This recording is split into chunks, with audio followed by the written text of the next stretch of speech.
Good day mga kadre. For today's video, magluluto tayo ng broccoli, beef broccoli mga kalodi. At dito tayo magluto tayo ng brown rice.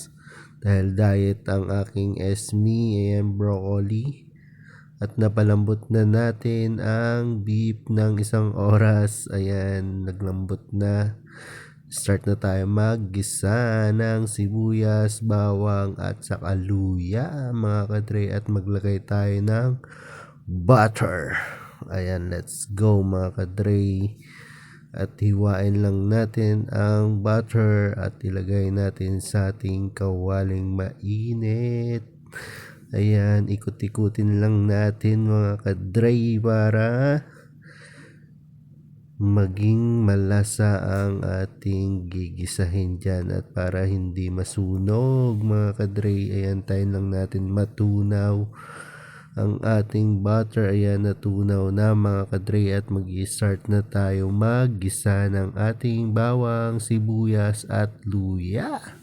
Ito ay magpapabango at magpapasarap sa ating beef broccoli mga ka-idol. Ayan, shoutout nga pala sa ating mga viewers, silent viewers. Shoutout sa inyo, ingat kayo palagi at nag-i-start tayo mag-gisa-gisa dyan mga kadre.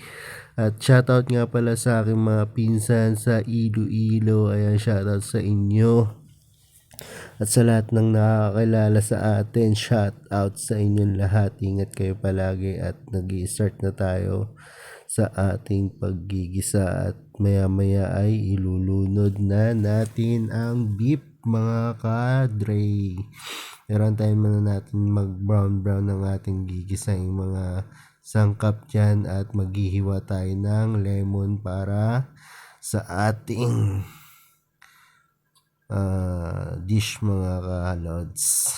Ayan, naiwanan natin ang lemon at mag-i-start na tayo. Let's go. Ayan na mga kadre ang ating beef broccoli. Pod trip na naman ang mga itik. Shoutout sa inyong lahat at sana ay napasaya ko ang araw nyo. Let's go lang. Ingat kayo palagi at sana supportan nyo ang ating video. Ayan, at sa ating YouTube channel, sana ay mabisita nyo rin Zenly King. Ayan, ingat kayo palagi mga kadre. What's up, and thank you so much for watching. Babu!